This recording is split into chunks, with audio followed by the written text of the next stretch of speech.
Hello everyone, আসসালামু আলাইকুম। আজকে আমরা শিখব সন্নিবেশ সমযোজী বন্ধন বা কোঅর্ডিনেট কোভ্যালেন্ট বন্ড। তো এই জিনিসটা হইতাছে, মনে করো অ্যামোনিয়া সম্পর্কে তো আমরা সবাই জানি, কিন্তু অ্যামোনিয়ার গঠন বিশ্লেষণ করতে গেলে দেখা যাবে যে অ্যামোনিয়ার মধ্যে সমযোজী বন্ধনও যেমন আছে, সেরকমই সন্নিবেশ বন্ধন আছে। আর সন্নিবেশ বন্ধনটা কী?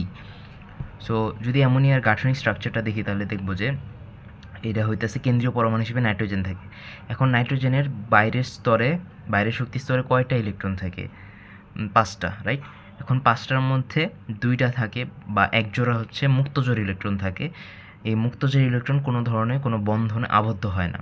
বাকি যেই 3টা ইলেকট্রন থাকে, টোটাল মিলে তো 5, তো 2টা ইলেকট্রন বা এক জোড়া ইলেকট্রন তো যদি মুক্ত থাকে, কোনো ধরনের বন্ধনে যদি যুক্ত না হয়, বাকি থাকে 3টা। এখন এই 3টা কী করে? হাইড্রোজেনের সাথে বিক্রিয়া করে হাইড্রোজেন কিন্তু বাইরের শক্তি স্তরে একটা ইলেকট্রন থাকে, আর নাইট্রোজেনেরও একটা। এভাবে করে আরেকটা হাইড্রোজেন, তার বাইরে একটা, আর নাইট্রোজেনের বাইরে একটা। সেরকমভাবে এটা আর এটা। এখন কী হয় দেখো যে হাইড্রোজেন কী করে? হাইড্রোজেন নাইট্রোজেনের সাথে শেয়ার করে। হাইড্রোজেন অর ইলেকট্রন নাইট্রোজেনের সাথে শেয়ার করে, নাইট্রোজেন অর ইলেকট্রন হাইড্রোজেনের সাথে শেয়ার করে। এইভাবে এখানেও হয়, এখানেও হয়, যার ফলে 3টা বন্ড তৈরি হয়েছে, রাইট? এদেরকে কিন্তু আমরা সমযোজী বন্ধন বলি। কিন্তু বাকি যা আছে আরও 2টা ইলেকট্রন, এরা কিন্তু কোনো বন্ধনে নাই, এই জন্য এদেরকে মুক্তজোড় ইলেকট্রন বলে। কিন্তু এই সময় এটা ফর্ম হইতেছে NH3, অ্যামোনিয়া। কিন্তু অ্যামোনিয়াম প্লাস গঠনের জন্য, অর্থাৎ এইটা গঠনের জন্য কি দরকার? আরেকটা এইচ দরকার, কারণ H4, আমার আছে 3টা এইচ। এখন আরেকটা এইচ কেমনে আসবে? এখন যখন কোনো হাইড্রোজেন প্লাস আয়ন থাকে, হাইড্রোজেন প্লাস আয়ন বলতে প্রোটন বোঝানো হয়, কারণ একটা হাইড্রোজেনের বাইরের শক্তি স্তরে একটা ইলেকট্রনই থাকে। এই ইলেকট্রনও যখন ছেড়ে দেয় তখন ভিতরে খালি প্রোটনটাই থাকে, কোনো ইলেকট্রন থাকে না। কিন্তু শক্তি স্তর কিন্তু ঠিকই থাকে, শক্তি স্তরে পুরোটা খালি থাকে, কোনো ইলেকট্রন থাকে না, খালি জায়গা থাকে। আর আমার নাইট্রোজেনের মুক্তজোড় ইলেকট্রন আছে, যে কোনো বন্ধনে আবদ্ধ হয় নাই। তখন কি হবে? এই জায়গায় খালি আছে, কিন্তু আবার এই জায়গায় ইলেকট্রন আছে। তখন কি করবে? এরা দুজন, এই হাইড্রোজেন প্লাসটা এদিকে আসবে, এদিকে আইসা এই নাইট্রোজেনের সাথে বন্ড তৈরি করবে শেয়ারের মাধ্যমে। কিন্তু এখানে একটা কথা আছে, হাইড্রোজেন প্লাসে যে বন্ড শেয়ার করলো, হাইড্রোজেনে কিন্তু শক্তিস্তরে এখন 2টা ইলেকট্রন আছে। আর হাইড্রোজেনে আমরা কি জানি? হাইড্রোজেনের বাইরের শক্তিস্তরে 2টা ইলেকট্রন থাকা মানে হাইড্রোজেন হইতেছে স্থিতিশীল, রাইট? এখন নাইট্রোজেনের মুক্তজোড় ইলেকট্রনটা হাইড্রোজেন নিচে শেয়ার করছে, মানে একেবারে নিয়ে যায় নাই, শেয়ার করছে। এর ফলে কি হাইড্রোজেন প্লাসের বা হাইড্রোজেন যেটা, সেটা কিন্তু স্থির হয়ে গেছে। আর নাইট্রোজেনের দেখবা, নাইট্রোজেনেরও কিন্তু 2টা মুক্তজোড় ইলেকট্রন আছে, যায় নাই। কিন্তু এখানে কাহিনী কী হয়েছে? অন্যান্য হাইড্রোজেনের সাথে ক্ষেত্রে কী হয়েছিল? অন্যান্য হাইড্রোজেনের ক্ষেত্রে এই নাইট্রোজেনের জাস্ট একটা ইলেকট্রনই ছিল, কিন্তু হাইড্রোজেনের আরেকটা ইলেকট্রন নিয়ে টোটাল 2টা হয়েছে। এখানেও 2টা, এখানেও 2টা, 2 2 4 5 6 আর 7 8, টোটাল মিলে নাইট্রোজেনের যে অষ্টক নিয়ম সেটা পূরণ হয়েছিল। আর হাইড্রোজেনের ক্ষেত্রে কী হয়েছে? হাইড্রোজেনে একটাই ছিল, কিন্তু নাইট্রোজেনের সাথে শেয়ার করার ফলে 2টা হয়েছে। এখানেও 2টা, এখানেও 2টা। অর্থাৎ এই এইচ প্লাসে আসার আগ পর্যন্ত এদের কিন্তু সবই ঠিকঠাক ছিল, কিন্তু এইচ প্লাস আসার পরে কী হয়েছে? এইচ প্লাসেরও নাইট্রোজেনের কিছুই হয়নি। নাইট্রোজেন এখনও 1 2 3 4 5 6 7 8, 8টা ইলেকট্রনই আছে।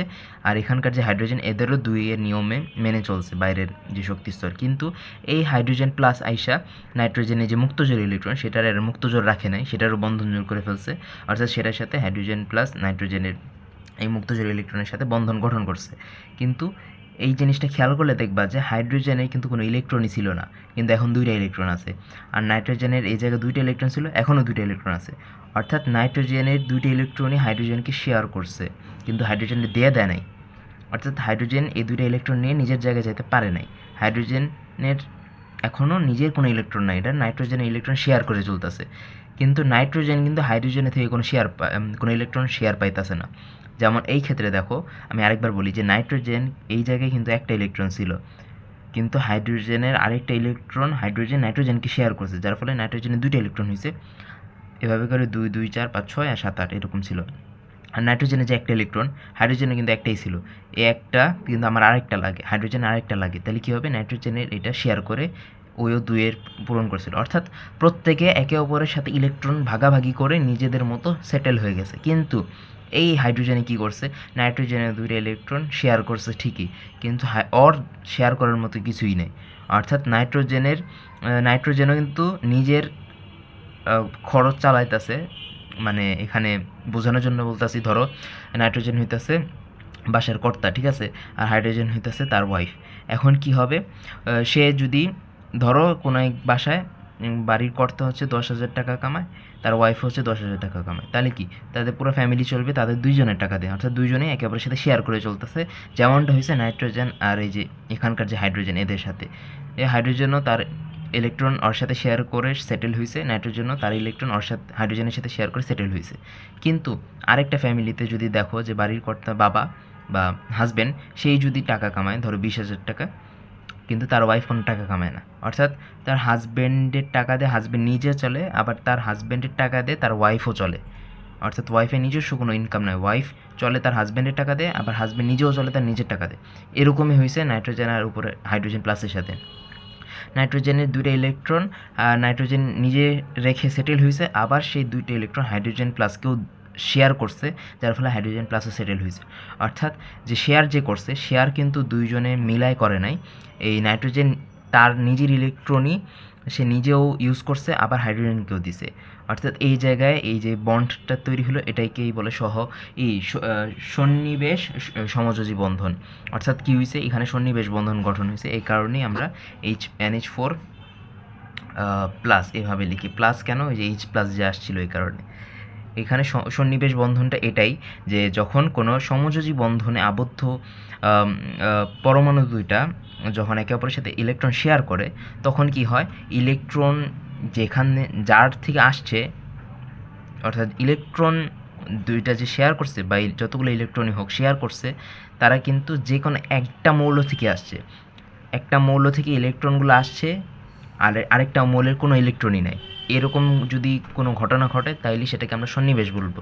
সমযোজী বন্ধনের ক্ষেত্রে কি হয়, ধরো H আর Cl, H-এর একটা ইলেকট্রন আছে, Cl-এরও লাস্টে একটা ইলেকট্রন আছে, এরা একে অপরকে শেয়ার করে ওই অরটা সেটেল হইতেছে, ওই অরটা সেটেল হইতেছে, অর্থাৎ একে অপরের শেয়ার করছে।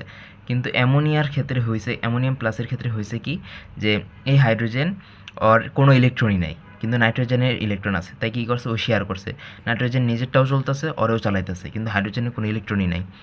এটা কি বলে হইতেছে সন্নিবেশ বন্ধন। আশা করি তোমাদের বোঝাইতে পারছি। যেই বন্ধনে যখন দুইটা মৌল ইলেকট্রন শেয়ার করবে, কিন্তু ইলেকট্রনগুলো আসবে একটা মৌল থেকে, দুইটা মৌল থেকে না, বা একাধিক মৌল থেকে না, শুধুমাত্র একটা উৎস থেকেই ইলেকট্রনগুলো আসবে আর একে অপরের সাথে শেয়ার করবে, কিন্তু অন্য যার সাথে শেয়ার করবে সে কোনো ইলেকট্রন দিতে পারবে না। যখন এই অবস্থা হবে তখনই তাকে সমযোজী বন্ধন, তখনই তাকে সন্নিবেশ সমযোজী বন্ধন বলে। আশা করি তোমাদের সবাইকে বোঝাইতে পারছি।